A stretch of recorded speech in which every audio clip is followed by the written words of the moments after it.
Today I want to talk about astrology and its true universal purpose in this world.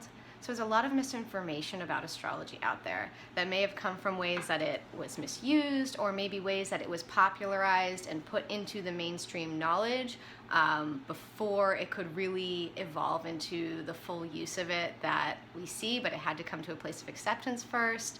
So maybe that's why we got to that point where the magazine horoscopes are what we think of when we think of astrology. But I think it's given people a bit of a mistaken perception of what astrology is really about, as if it's this overruling lord that we live under and have no power to.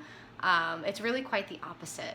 So to understand astrology, we have to go a little bit to what life is like on the other side of the veil, when we're not embodied and not living in a body, when we are our soul self.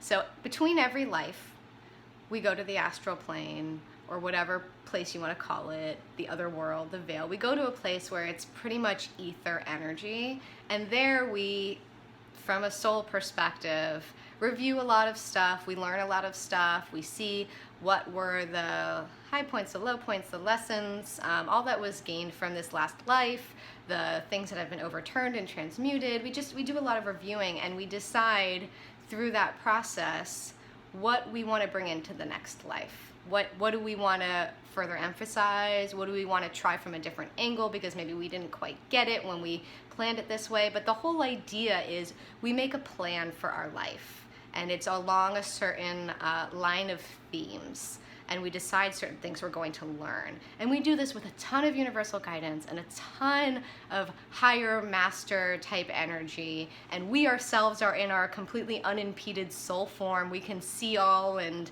witness it for what it really meant at the time, and there's none of this earth density in the way. So we're making this plan, right? And when we're done with that plan, we take it to people who are working on the other side in their duration and in their capacity to support the evolution of Earth, souls there, energies there, who know the stars really well. They're like star cartographers, right? And they're master astrologers. They may have done it in their regular lives here on Earth, or they may have come to it on the other side, but wherever their role in the soul community is master astrologer, right? And so we take them, this is what we want to learn. This is what I want to be. This is how I want to transform in this life. These are the lessons I want to learn. This is the timeline I want to live on. This is where I want this to shift. Da, da, da. We give them all of our hopes and our dreams, and they devise this beautiful chart for us, which comes at an exact moment of birth, where as we pass through from astral back into earthly realm, it gets imprinted in our bodies. To think about that, we have to think about how energy gets imprinted on our bodies. We know we can get energy from the plants, from the food we eat, from the earth, and from the sun. Well, if you're in the soul realm and you're between realms, you can definitely get energy from the planets too. There's really no bounds there. And as we're on Earth, it's very possible to get energy from the planets as well, just the way you would from a tree. It's just our extended environment. So a lot of people sit here and they think, oh, Mercury retrograde's working on me.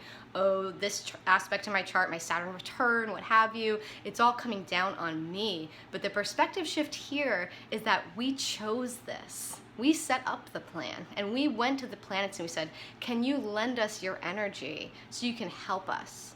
To understand this a little better, it helps to think about astrology not just in terms of these like amorphous planets, but as a system that exists on a wheel. Just like our planet, our solar system exists, a bunch of planets on a wheel, all spinning and hitting different angles and numerical values to each other that all hold different meanings and different ways of relating, right? So does the chart. The way that we set up the chart has all these angles, and they each hold meaning for each other. So when we create those meanings, what all of those are really soul contracts that we made for ourselves. Soul contracts that said, I want to meet this type of person at this time to be my partner. I want this type of person to break my heart so I can learn that lesson, right? Whatever the reason for it is, it's all written in the most minute detail, and then the planets lend their energy to it.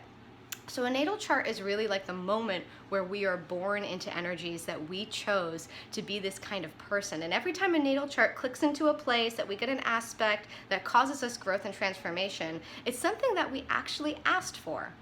this can be taken a lot of ways. It can be hard to hear that whatever negative thing is happening, I directly asked for. Well, it's not that you did. It's that the things that challenge us are usually there for alchemy in our lives. They're not just happening to us. They're giving us an opportunity to transform and grow, even if that's on a level that we're not fully conscious of. And the planets are very good at getting in on that subconscious level and pushing things up to the forefront so that we transform, whether we consciously try to or want to or not.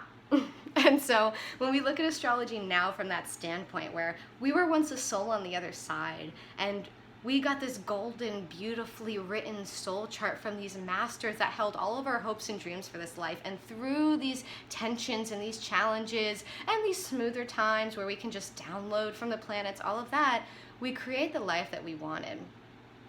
It looks different than our expectations of life a lot of times. It looks different than the house and the car and the white picket fence and the job and the status and all of that. It looks like a life that's really dynamic, that has a lot of phases, a lot of change, a lot of growth and becoming, that's always moving us inch by inch to the true measure of value in the universe, which is how much are you living from your soul?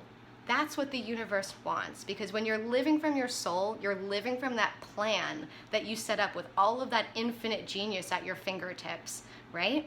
And when you're living from that plan, you're fulfilling your role that helps the evolution of the earth move forward.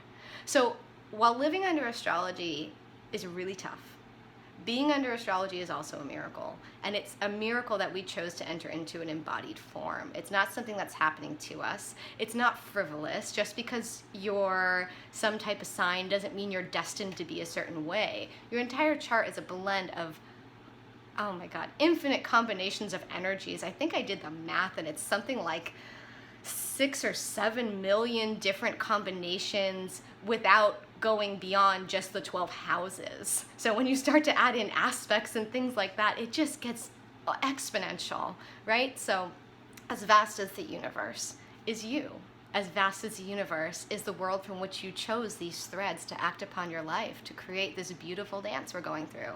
And yeah, it doesn't negate the low times. Every intense, dense, energetic experience can feel like a low time. And that's where we have to do our work to keep in our heads what comes after the lows. It's always the highs. It's always the darkest before the dawn. And when we're going through these energetic portals where things are acting on us, we're gonna come out new. We're gonna come out with a little more on the other side if we look at it this way. Instead of feeling like victims, if we look at it from an empowered standpoint, a celebratory standpoint, even when it hurts, we go, wow, what miracle can come from this? This is how I look at it every day. I just wanted to share it with you. I have a lot more to say on this. It's so close to my heart, astrology. I feel it every day. And it is a true passion. So I hope you enjoyed this, and we'll talk more about it sometime soon.